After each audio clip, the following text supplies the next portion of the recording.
Do you think our problem in America with housing is caused by a power imbalance? I'm not sure I know what that means. Me Senator. neither. Me neither. Thank you. Thank you, Senator. What if America had a law, Congress passed a statute that said, look, we don't care how you do it, states, but you need to increase your housing starts by 3, 4, 5% a year. Do it however you want to do it. If you do that, we will give you extra federal money. If you don't do that, we will take federal money away from you until you start doing it. Would that work? If you're willing to champion such legislation, Senator, I'm willing to be behind you. I think there are challenges with that in the U.S.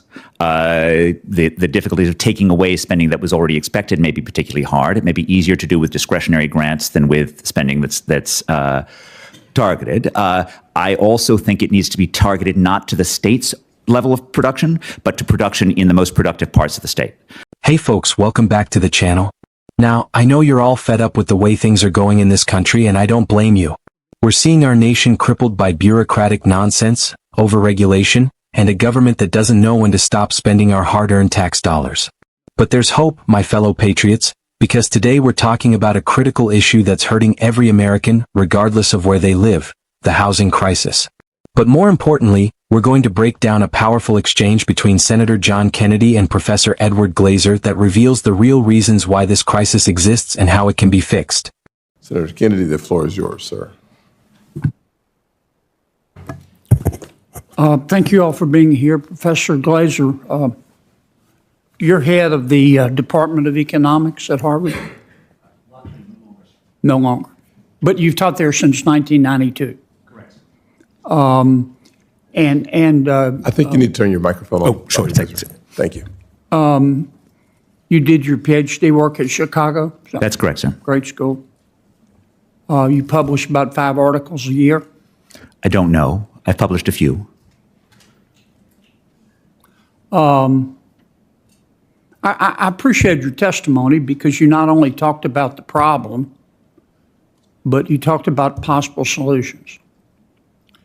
No disrespect to anybody, but revamping our appraisal process or title insurance or talking about power imbalances is not going to get homes built, not in a free enterprise country.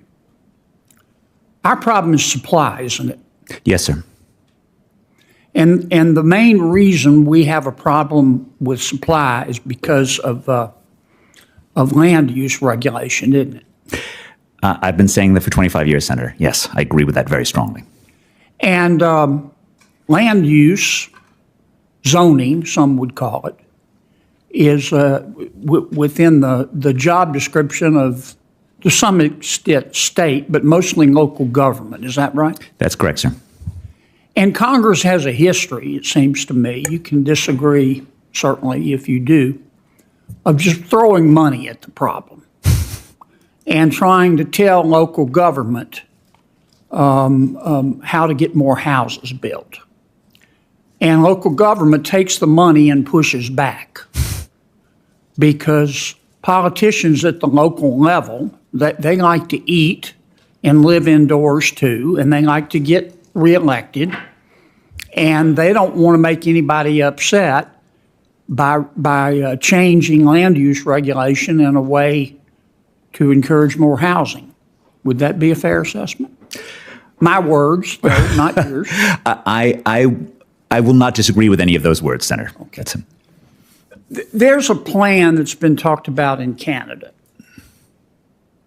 And what the Canadians have, they're talking about it. It hasn't been implemented, but the proponent of the plan, I've talked with Senator Warren about this, has said, look, we need to incent local government to increase housing starts, but we need to use a carrot and a stick.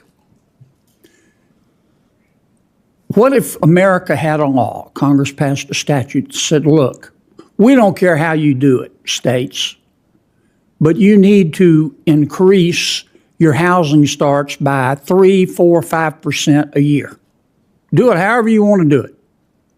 If you do that, we will give you extra federal money. If you don't do that, we will take federal money away from you until you start doing it. Would that work? If you're willing to champion such legislation, Senator, I'm willing to be behind you. I think there are challenges with that in the U.S. The difficulties of taking away spending that was already expected may be particularly hard. It may be easier to do with discretionary grants than with spending that's targeted. I also think it needs to be targeted not to the state's level of production, but to production in the most productive parts of the state, right? We don't want California to meet its requirements by building in areas that are very far away from Los Angeles or San Francisco and so forth. But I think basically something that creates carrots and ideally sticks as well, that tries to encourage states to do the right thing. And from my perspective, the battleground of affordable housing is in places like the California state legislature. And I would love those legislators who want to do the right thing, who want to make California a state for outsiders, to be able to say, look, the federal government is pushing us in this direction too. Can we just not lose our spending for X? Can we do this?